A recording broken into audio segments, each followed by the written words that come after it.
Ligne droite. Le grand réveil. Le grand réveil ce matin avec l'eurodéputé Nicolas Bay. Bonjour Nicolas Bay. Bonjour. Vous avez fait votre rentrée au Parlement européen la semaine dernière au sein du groupe ECR, aux côtés de Marion Maréchal, Guillaume Pelletier et Laurence Trochu, qui eux font leur premier pas au Parlement européen. Vous êtes un peu le grand frère de la bande, Nicolas Bay. Disons que je suis un vétéran, parce que moi, ça fait 10 ans maintenant que je siège au Parlement européen, mais c'est vrai qu'il y a eu un virage majeur quelques mois avant les élections européennes, c'est que nous avons intégré le groupe des conservateurs et réformistes européens, dominé par les Italiens qui sont au pouvoir avec Giorgia Meloni, les Polonais qui étaient au pouvoir il y a quelques mois du Parti droit et justice, bref, des forces politiques qui représentent 19 pays différents, aussi bien d'Europe centrale, d'Europe de l'Est que d'Europe latine et de Scandinavie, avec un poids politique qui peut être considérable, un poids arbitral qui peut être important dans cette mandature. Et nous, ce que nous pensons, c'est que le Parlement européen, les institutions européennes ont beaucoup de défauts, connaissent beaucoup de dérives. La Commission européenne accapare des pouvoirs considérables. Le Parlement européen est souvent traité comme une simple chambre d'enregistrement. Ouais. Mais en réalité, vu les enjeux majeurs, défendre notre économie, défendre nos frontières, défendre nos libertés, défendre notre identité, eh bien, on peut agir. Et on pourra sans doute agir efficacement pendant cette mandature. Donc, nous sommes au travail, d'ores et déjà, et dans nos commissions respectives. Et nous allons pouvoir défendre ce que nous avons dit pendant la campagne avec Marion Maréchal, défendre pied à pied les Français, les intérêts de la France, et ce faisant d'ailleurs les intérêts des autres nations d'Europe et des autres peuples d'Europe pendant 5 ans au Parlement européen. Vous êtes dans quelle commission, vous, par exemple? Moi, je suis dans la commission des libertés civiles, c'est-à-dire qui traite de toutes les questions de frontières, d'immigration, de visa, les questions d'état de droit aussi. On a un exemple, par exemple, aujourd'hui, je me rendrai en Pologne prochainement, le nouveau gouvernement de Donald Tusk, qui est un gouvernement macroniste avec le centre-gauche et le centre-droit, eh bien aujourd'hui, porte des atteintes gravissimes à l'état de droit. La Commission européenne, qui passait son temps à chercher des poux dans la tête des gouvernements conservateurs en Pologne précédemment ou en Hongrie, là aujourd'hui ne dit absolument rien, alors que la violence de la politique de Tusk est absolument incroyable. Il débarque unilatéralement en violation de toutes les règles de droit, les journalistes, les magistrats, etc. Donc on voit bien que, par exemple, on a un sujet sur l'état de droit, enfin un vrai sujet sur l'état de droit dont on ne parle pas et dont il va falloir parler. Et puis, il y a la question des frontières.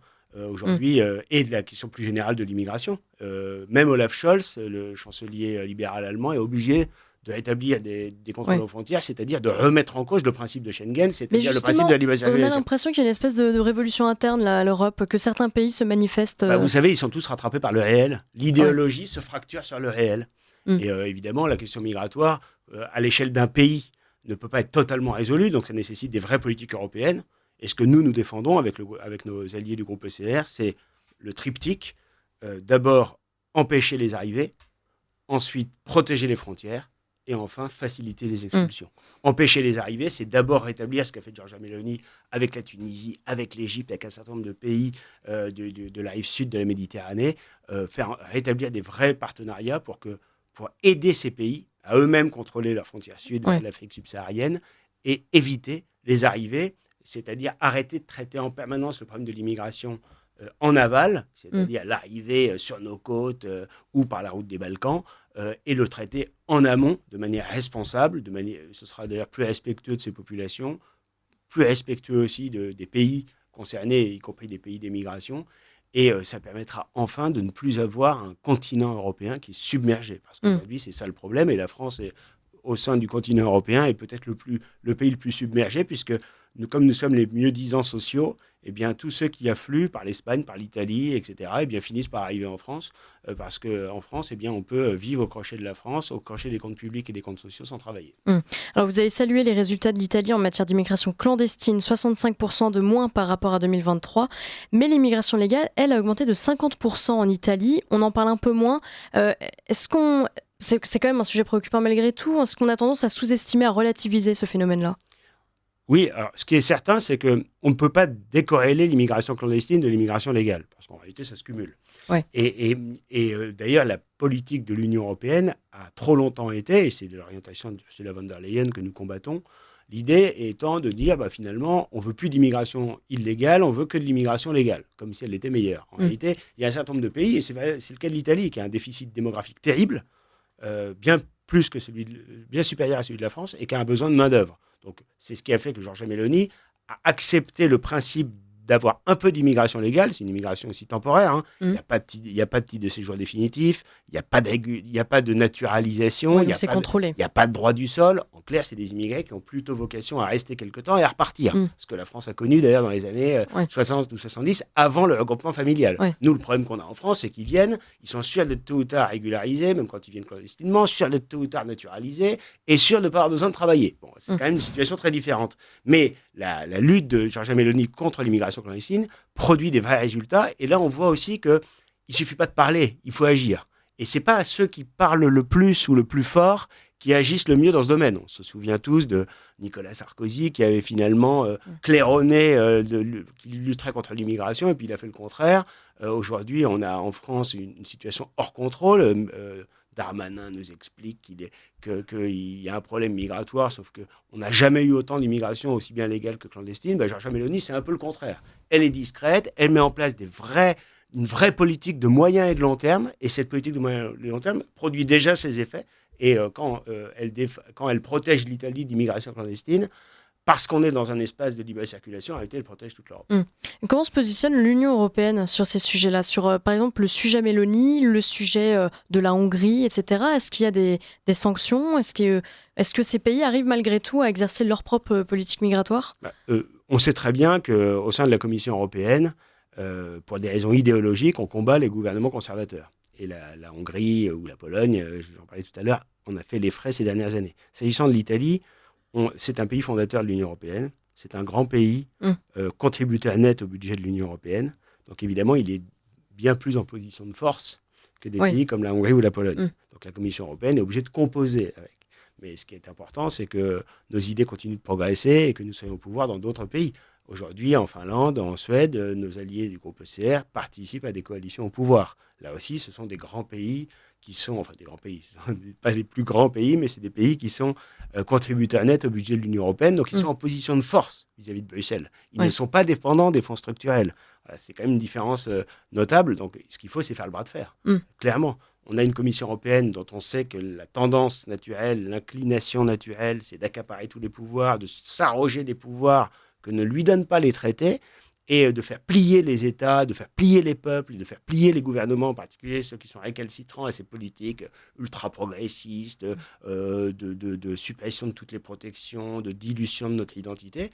Voilà. Mais aujourd'hui, parce que nos idées sont en progression, en croissance partout en Europe, eh bien, ce bras de fer, on va pouvoir le mener. Et puis l'objectif à moyen terme, ce serait une vraie renégociation des traités pour que la construction politique de l'Europe permette de défendre notre civilisation, de défendre nos libertés et d'arrêter de s'occuper de tout et de n'importe quoi comme on le fait aujourd'hui. Mais on a indépendamment des questions d'identité, d'immigration, on a des défis majeurs. Je pense par exemple au Green Deal qui inflige des normes sous prétexte environnemental à nos industries, à nos entreprises, à nos agriculteurs, ça les tue à petit feu. Justement, on pourrait parler du Mercosur qui va être remis sur la table, probablement voté d'ailleurs au Parlement européen. Qu'est-ce que ça contient précisément le Mercosur ? On en parle depuis des années et là ça arrive. Alors c'est un très grand accord de libre-échange. Qu'est-ce que c'est qu'un accord de libre-échange ? C'est un accord commercial qui consiste à supprimer totalement les droits de douane avec le pays tiers avec lequel il est signé. C'est très dangereux. Pourquoi ? Parce que les pays en question, généralement, ne respectent pas les mêmes normes sociales que nous, ne respectent pas les normes sanitaires et ne respectent pas les normes environnementales. Aujourd'hui, la Commission européenne, depuis quelques années, nous explique à chaque fois qu'il y a un accord de libre-échange qu'il ne faut pas qu'on s'inquiète. Il y a des clauses, ce qu'on appelle des clauses miroirs, c'est-à-dire en clair, les normes qu'on applique chez nous sont obligatoirement appliquées par le pays avec lequel on signe, sinon il n'y a pas de libre-échange. Voilà. En pratique, c'est évidemment inapplicable. Parce que lorsque vous avez une agence de notation brésilienne qui est chargée de contrôler la réalité de l'application des normes, avec un pays comme le Brésil où il y a une corruption endémique, eh bien évidemment, on est tributaire de ce qu'on nous raconte sans aucun pouvoir réel de contrôle. Et pour avoir visité il y a quelques mois la douane du Havre, les douaniers nous expliquent sur 1 million de containers qui arrivent, ils peuvent en contrôler qu'une dizaine par an. Voilà. Donc on comprend bien qu'à aucun moment, on a une vraie capacité à contrôler cette réciprocité des normes. Le résultat, c'est quoi ? C'est qu'on a des produits de mauvaise qualité qui arrivent avec un coût de production faible, même si le coût écologique, notamment de pollution liée au transport maritime, etc., est non négligeable. C'est pour ça que c'est étonnant de voir des prétendus écolos qui défendent ce modèle du libre-échange. Mais le résultat, c'est que quand ces produits arrivent sur le marché européen, eh bien, c'est souvent de la mauvaise qualité dans les assiettes et c'est surtout une concurrence mortelle pour nos propres productions. Un grand pays agricole comme la France, un pays qui a des produits d'une très grande qualité. J'ai rencontré cette semaine à Bruxelles les représentants des appellations protégées. Évidemment, ils s'arrachent les cheveux avec ces accords de libre-échange, parce qu'à chaque fois, eh bien, ce sont nos appellations protégées, c'est nos produits du terroir, de grande qualité, reconnus souvent partout dans le monde. Et il y en a en France, bien sûr, il y en a en Italie, mais il y en a partout en Europe, eh bien, qui sont menacés par des produits de mauvaise qualité, produits à faible coût, et qui arrivent sans droit de douane sur le marché européen. Bon, c'est ce modèle-là dont il faut sortir. Nous, ce que nous défendons, c'est la liberté économique, la concurrence, bien sûr, mais la concurrence loyale. La concurrence loyale, c'est quoi? C'est baisser les contraintes, les charges et les normes et arrêter d'avoir des impôts, y compris des impôts européens, qui empêchent nos producteurs de produire, nos industries de se développer. En clair, leur permet d'être enfin concurrentiels sur la scène mondiale, puisqu'on est dans un marché mondial. Et puis, ce volet liberté, une fois qu'il est acquis, et il est loin d'être acquis aujourd'hui, mettre en place les protections légitimes, ce que font tous les pays du monde. Les États-Unis, grands pays riches et développés, eh bien, sont capables de mettre des protections douanières, c'est pas un gros mot, lorsque leurs productions sont menacées. Aujourd'hui, par dogmatisme, l'Union européenne s'y refuse obstinément. Eh bien, le résultat, c'est que si on n'a pas de liberté à l'intérieur et pas de protection à l'extérieur, eh bien, notre économie disparaît. C'est ce qui est arrivé à notre industrie. Et s'agissant du Mercosur, c'est ce qui menace notre agriculture. Nicolas Bay, vous avez certainement entendu parler du plan Draghi. Pour la première fois, je cite, depuis la guerre froide, l'Union européenne doit réellement craindre pour sa survie et le besoin d'une réponse unifiée n'a jamais été aussi impérieux, a lancé l'ex-président de la Banque centrale européenne lors d'une conférence de presse à Bruxelles. Qu'est-ce que ça veut dire, tout ça ? C'est assez ambigu. Vous savez, les bureaucrates européens ont comme spécialité de nous expliquer toute la journée que, il faut toujours plus d'austérité, alors que ils nous imposent en permanence les contraintes, les normes et la fiscalité qui précisément nous empêchent d'être prospères.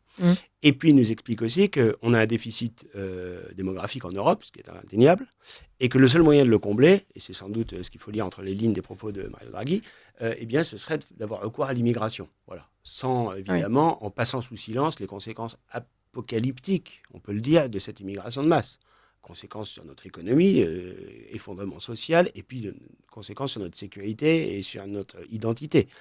Et en réalité, il y a deux voies possibles. Il y a une voie qui est celle du refus de l'immigration et d'une vraie politique ambitieuse de natalité. C'est ce que nous défendons. Des mesures sociales, des mesures fiscales, des incitations à la natalité, des aides concrètes aux familles. C'est tout le contraire de ce qui a été fait ces dernières années. Ça permettra de rehausser la natalité. Un pays comme la Hongrie l'a fait avec succès, avec des résultats probants en quelques années seulement. Donc, si on s'en donne les moyens, c'est parfaitement possible. Il faut redonner confiance. Il faut que les familles aient le sentiment d'être soutenues, encouragées, valorisées. Que le rôle des pères et mères de famille soit encouragé, que les enfants soient protégés. Voilà, c'est-à-dire tout le contraire de l'individualisme, du consumérisme et puis de l'idéologie progressiste, de la propagande LGBT qu'on a toute la journée et dont l'Union européenne, malheureusement, est le promoteur permanent. Voilà, donc c'est deux lignes politiques radicalement opposées. Mais ce que dit Draghi, c'est finalement le vieux discours mondialiste classique. On veut plus d'immigration, on veut vous imposer plus d'austérité. Ben ça, c'est la mort de l'Europe. Et ce n'est pas la mort de l'Union européenne, c'est la mort de notre civilisation européenne. Or, ce que nous défendons avec nos alliés, et c'est ce que veut le peuple français et les autres peuples d'Europe, c'est simplement de vivre, de pouvoir vivre correctement. On est la civilisation qui a le plus rayonné à travers la planète au cours des siècles.